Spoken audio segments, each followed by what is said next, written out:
Hi and welcome back to Black Belt Secrets. Today I'm doing a follow-up video for managing sciatic nerve pain. In the previous video I did some stretches that you can do virtually anywhere to relieve pain virtually instantly, but today I'm going to go through some exercises that can actually strengthen the lower back muscles and the core integral muscles through the front of the core that all work to support the lower back, and obviously supporting this area is going to do wonders for relieving the pain in that area. Now the nerves that run through obviously are surrounded by muscles and tissues and everything else. So if you work to keep those muscles strong and supple whilst doing the stretches, then everything will keep moving and it's much less likely that they're going to get trapped and caught up.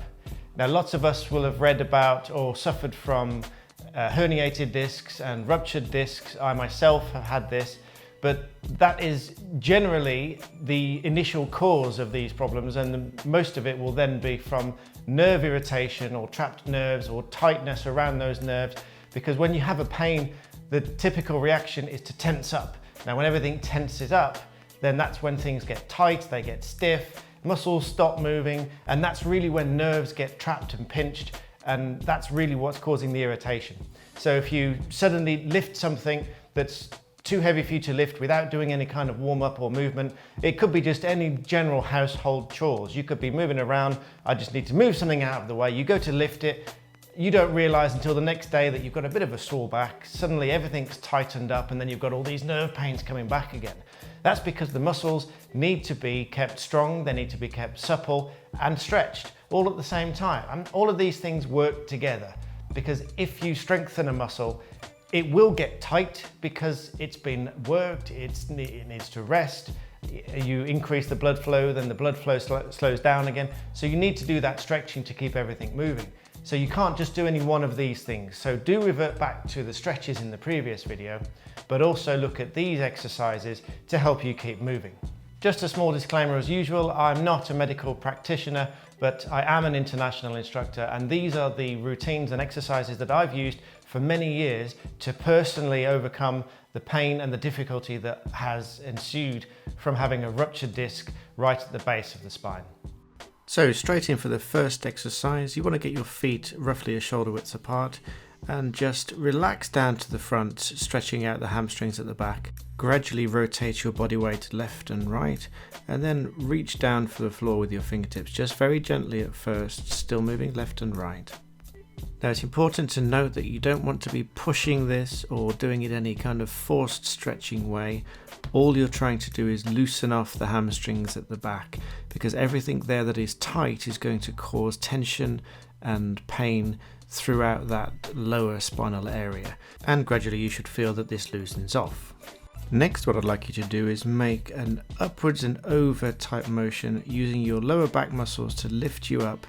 Take your body weight across and then back down again. So you're going up on the left, across and down on the right, making big circles, emphasizing that you're using your back muscles or lower back muscles to lift up.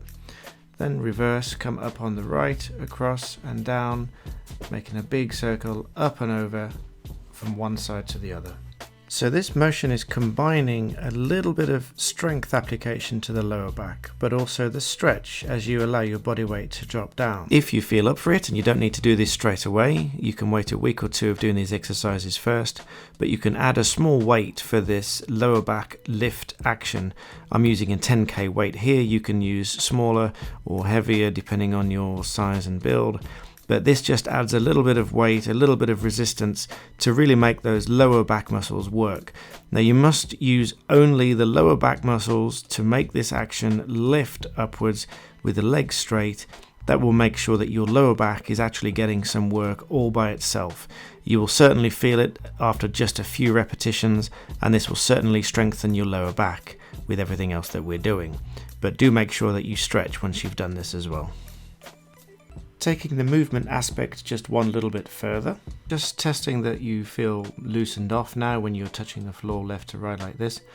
We're going to do what we call a body movement exercise, which is from Shaolin Kung Fu. This is where you follow a similar procedure of coming up, but you're going to rotate your entire body up and back and then back down. So as your arms come up, you're going to stretch backwards before you come back down and make a rotation all the way around from one side to the other, left to right.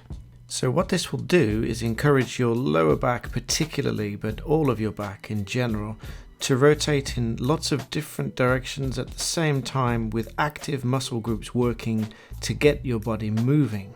It's a perfectly safe routine, and you notice you change direction. But I'm also going to show you from the side-on view so you can see that I'm actually stretching and arcing my back backwards as I come up. So you push your hands up to the ceiling and back behind your head to encourage a bend in your back. Same when you change direction, you've got a bend in the back this way, so you're reaching up and back behind you whilst you rotate up and around. Now this really will free up the lower back and generally all the muscles surrounding the whole of the spine. Next up, if you have a pull-up bar or something similar, you can generally buy one to go above a door. We're going to hang our weight from the bar whilst lifting our knees up to the chest. Now I'm not putting my feet on the floor, I'm letting them hang to extend the spine and then bringing the knees back up again. What this is doing is encouraging the rounding of the spine forwards, but with active core muscles at the front. So I'm using all of the core muscles inside at the front to lift up, because this will create a stability between the front and the back. Sticking with the idea of working the core for a controlled movement of the spine, next we're going to do some leg raises. I do these on an elevated board just because it allows me to get that greater range of movement. So I'm going to put my legs out in front and keep them straight as possible and use the core to lift the legs up and round the spine by pushing the legs behind my head. I'll do this a good few times. I'm going to hold at each position, both above my head and then out straight without putting them on the floor. This is giving me a controlled rounding of the spine whilst working the core muscles on the inside. Now this is also very good for the abs, but it does an excellent job of creating a controlled movement of the spine, and it's that movement that we want. Rather than being stuck in one position, we allow this movement to free up all of the vertebrae and all of the tissue surrounding it. So it's really encouraging a full range of movement from the spine in both directions, which obviously helps to free up anything that's trapped. Now you'll notice a somewhat loose grip above my head. This is just to support myself, keep myself in place. The work is really coming from the core and using my core muscles to push the legs up, round and come back down again. So once you've loosened up and you've done some good exercises, I'd fully recommend getting one of these. I'll put a link to them in the description, but these allow you to really target the areas that are giving you the most trouble, both for muscles and for joints alike. They allow you to stretch out muscles and stretch out joints so that you can really work out and free those areas up. Now it's really important to note that none of this should be painful. It's designed to be therapeutic and to sort of work out. So first of all, I put it right in the middle of the back and lie back and relax. And this really should feel relaxed. It should feel like a nice loosening, stretching feeling.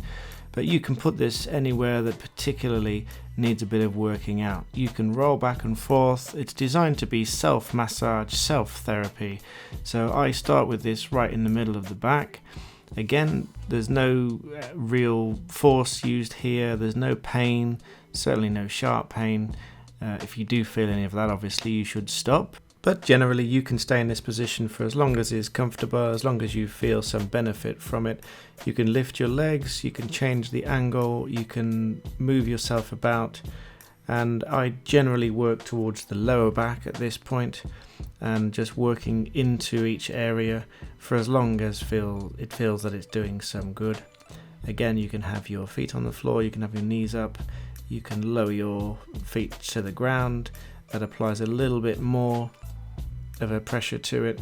Again, no pain, just that comforting stretching feeling, because this is going to sort of encourage the rounded lower part of the spine, which is, it negates the everyday typical desk posture that we usually have. So take as much time as you feel necessary over this. I like to work particularly on the lower back, moving backwards and forwards with my weight.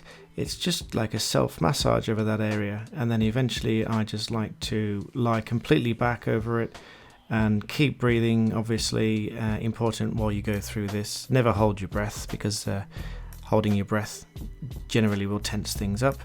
And to get off, lift your knees up, roll to the side. That just avoids any painful twisting. So that's it. Apart from normal exercise routines, these are the exercises I do specifically for my lower back to keep everything supple and moving and strong. But please do leave me any comments and questions in the comments box below, and please do subscribe and share this video with someone that you think might benefit from it. And I'll see you next time.